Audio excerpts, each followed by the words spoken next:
And today on Wrestlethoughts, I'll be talking about what happened on night 2 of the WWE Draft, which happened on Monday Night Raw. Were there any major changes? Were there any big NXT call-ups?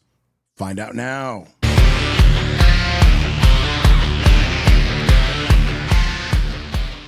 All right, everybody, thank you for tuning in to Wrestlethoughts. Just remember to like and subscribe. And we'll be talking about, like I said earlier, about the WWE Draft Night 2. We're not going to go into what happened on the whole show of Raw. We're just specifically going to go over the draft, which in my opinion was the most important part of the show. All right, so on round 1, Raw drafted Imperium without Vinci, which is interesting. It's good. They're following the storyline. I'm not sure where Vinci's going to end up in, but, you know, it is what it is. Damage, and they also picked Damage Control. I really like this pick. Why? Because you have a bunch of women, which we needed for Raw, because Raw's women's division was very, very weak. And now you immediately added 4 more women that are very capable, that are championship worthy, that can actually be a foil for Becky Lynch or for Liv Morgan. So now you have a lot more to work with, because especially when we look at Asuka and Io Sky, they have been champions in the past, and we know they're great. We know they're amazing in the ring. And the good thing is, like, they're in their group, they could still have really interesting storylines without having to cut crazy promos or anything like that, because that's why you have Dakota Kai there. So that was really good. On SmackDown, we had Jade Cargill was their first draft pick, which, I mean, it's expected. They even said she's a once-in-a-lifetime talent, generational talent, and we expect her to be a big star in the future, and they're going to keep her together with Bianca Belair for quite a while, in my opinion. They have to let her kind of get really good in the ring, be able to cut really great promos, and then just at some point, like I've said before, they're going to have them feud against each other and probably have the WrestleMania match next year. And SmackDown also picked Kevin Owens, which obviously he's kind of a utility player. He's a guy that you could put as a face, as a heel. He could be in a tag team. He can do anything you need him to do. He's even a championship caliber guy. Plus the fact you can even give him the U.S. title if you want to, or if he needs to have the WWE championship, at least even if it's transitional, he can do it credibly. He's done it before. So I think that was a really great draft pick by them. Round 2, we had on Raw. They picked CM Punk, so he stays there on the red brand, which was expected. Obviously, he's going to have his feud with the guys we're going to mention in round 3. Then we had Braun Strowman coming back, and he's going to Raw, which I think is good too, because he's somebody that probably needs a little bit of time to get back into the mix. And SmackDown is just too short of a show to kind of give anybody an opportunity to shine, especially if you're coming back like that. I don't know, and especially when you have the whole bloodline thing going in SmackDown. You need him to get back into the mix and rebuild his character. Also, SmackDown selected the Pride, which is basically Bobby Lashley, Street Profits, and B-Fab. So they're going to SmackDown, which was expected. 1, per storyline. 2, you also have Bianca Belair in SmackDown, so I don't think they're going to separate Montez and her. We also have Tiffany Stratton, which I think she's going to be the breakout star for the women's division down there. She's done an amazing job so far. She even showed up today on Raw, and even though she wasn't in the match, but she was still involved in that main event. And well, it wasn't necessarily a main event, but it was kind of one of the most important matches of the night. That was pretty good. Round 3, we had Raw, Rey Mysterio, and LWO with Carlito, which is interesting because last week we had Carlito, and they showed the video of him destroying Dragon Lee. So is he still in the group? Is he not in the group? Or what's going on? I guess they just want to move him there so they don't have to use a draft pick on him, and they can keep on, I guess, running with that story. Good thing is that right afterwards, SmackDown selected Legado del Fantasma, so they finally separate these two groups. Because I'm sick and tired of seeing the same people over and over again. Why is it that they have to put the Latino group against the Latino group against, like, come on. Like, they can do other things. It doesn't just have to be against Latinos all the damn time. So I'm happy about that. Also on Raw, they selected Drew McIntyre, which he was not very happy about being selected after CM Punk. And that's good because they used the draft to further their storyline to make their feud even more intense, which I really like. I think their feud is going to be a banger, especially going into SummerSlam. Probably going to be one of the best ones we've seen in a long time. Then we had, and then SmackDown also selected Nakamura, and again, kind of like Kevin Owens, a utility player. He's kind of on the lower mid card now. He's kind of the, sad to say, but kind of the jobber to the stars. But he's another guy that just give him a little bit of build, and he can actually become a very credible guy. I'm not sure if you're a contender for the main championship, but at least he can be involved in that championship scene, even if he doesn't win it. Then we had on round 4, we had Raw selected Judgment Day. They didn't mention Rhea Ripley, which was I think was kind of interesting to me. I'm not sure if she's going to go solo or what's going to happen, because it seems like Demon Priest and the rest of Judgment Day aren't really getting along. So it wouldn't shock me if she ends up just going solo too.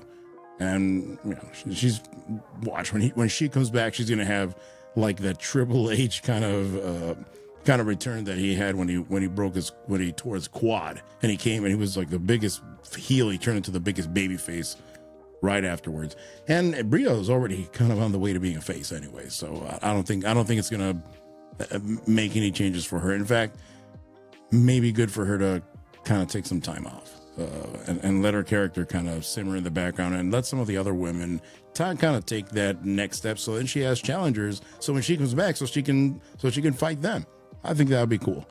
Then we also had, in my opinion, the pick of the night, Ilya Dragunov, the Mad Dragon from NXT. Bro, this guy is amazing. This guy is like, if you would have taken Daniel Bryan and had him chug like 12 cans of Red Bull, to say the least. I mean, this guy's amazing. I mean, he can put amazing matches, like it's banger after banger. I'm not sure promo-wise because I haven't seen a ton of him on the microphone yet. But then again, you have Imperium. It's right there. It's ready, set. Even though Gunther said in an interview that he sees Ilya more as an opponent than as a part of a group. But I would love to see him in Imperium. Like, that would be so OP. Like, that would be, I mean, if you put Gunther and Ilya as a tag team, I don't know what's going to happen. Nobody will be able to beat him. Even though it'll probably be Kaiser and Ilya. What I hope is that they don't bury Ilya, or at least just kind of do what they did to Pete Dunne, which we know he's really good, and all of a sudden they bring him into the main roster and they don't do much with him, and he just turns into a de facto tag team specialist for, because they don't have anything for him, anything of significance. No, this guy's way too damn good for them to do that to him. Then we also had on SmackDown, they picked Naomi, which is fine. I can understand, especially if Jimmy's staying over there in SmackDown, so they're not going to separate them. And they also picked Chelsea Green and Piper Niven, which is fine because they don't necessarily need a ton of time in the ring. They could be more the kind of the comedy relief, the entertainment, which is fine. I think they kind of fill that void that the Iconics left years ago. And honestly, they're not bad in the ring. Like they're not these wrestlers that you're like, oh my God, they suck. No, they're actually pretty good. They're not. I mean, don't expect them to have like a quote unquote Dave Meltzer 7-star match or something like that, but they're still going to be able to put up a good match and look great in the ring. Also, we had on round 5 of the draft, we had Raw selected Lyra Valkyria, somebody else from NXT. I like this pick. She is extremely credible. I love her work in the ring. She has an aura to her. Then again, I don't want them to do what they did to Pete Dunne and what they've done to some other NXT talents in the past, where they just kind of get lost in the shuffle. She needs to have a good storyline. You already had her have a good program with Becky Lynch. You could do something with that, or with anybody else. Honestly, she's really, really good. I really love that pick. And then in SmackDown, we had Pretty Deadly. Love this pick. They're one of JJ and my favorite tag teams. These guys are really, really great. They haven't given them that much to do, but I don't understand it. This is what I was talking about with NXT guys when they bring them up without a plan. So I hope they do something with them. They're way too good. I know they've had some injuries and whatnot, and they played them amazingly, because when they were doing the vignettes with Elton Strong, with the Elton Strong t-shirt and everything, those were amazing. Those were really, really good. Then we also on Raw selected New Day. Fine, they're there. Then in SmackDown selected Candice LeRae and Indy Hartwell. They're there. They didn't do much on Raw. I don't expect them to do a ton on SmackDown. They're probably not going to wrestle that much, but they needed a change in scenery, because I still don't understand. They were always at the top of hour 2 over and over again. Like you could almost bet that there was going to be an Indy Hartwell, Candice LeRae, or at least one of them involved in a match in the second hour, and then you're going to have Shinsuke Nakamura closing the show as taking an L from Cody Rhodes or from Seth Rollins. It always happened. Like, it was so formulaic. So I'm glad that they're actually moving on to a different show. Honestly, and it's sad to say, but I would have liked to have seen them go back to NXT. Both of them. That may be a good place for them to kind of retool and do their thing again. Candice LeRae is really good in the ring. Indy Hartwell, honestly, is not that great in the ring. So I don't know. I don't know where they're going with this. But anyways, so they're on SmackDown. We also had on the last round of the draft, we had Raw selected The Final Testament, which then again, I like that, because in SmackDown, there wasn't enough time. They weren't able to do almost anything on SmackDown. They had a couple of feuds here or there, the whole Bobby Lashley thing, and that was going nowhere. So I'm glad they separated them too. It was almost, to a lesser extent, what LWO and Legado del Fantasma were. So at least now they're separate and they can do their own thing. And they do have incredible guys, especially A. Those guys are absolutely amazing. I would like to see Karrion Kross get a little bit of not even a push, because he's gotten some pushes, but a decent storyline, and not be so spooky. Just be like a gang leader or something. That's fine. He doesn't have to be a main event guy. He could just go for the IC title or something like that, or at least in the kind of the higher mid card. I'm cool with that. But that would be okay. Also, I wouldn't mind watching Scarlett wrestle. She's actually really good. Like, she's better than a lot of the women on there. And I don't know if she doesn't want to wrestle, or is it that they don't have anything for her. But she's really good. I've seen her before, especially on whenever it was Impact. Whenever she was in Impact before. Yeah, it was way before it was right after when they went from TNA to Impact. She was actually really good, and she was shockingly good. And I think she has wrestled in some dark matches in WWE, maybe even on Main Event, some of the shows that we normally don't even watch because there's no time. But she's really good. She's really good. Plus the fact, she has an amazing look. Then we had, and Bronson Reed was also picked by Raw. Great pick. He's definitely involved in the IC title mix.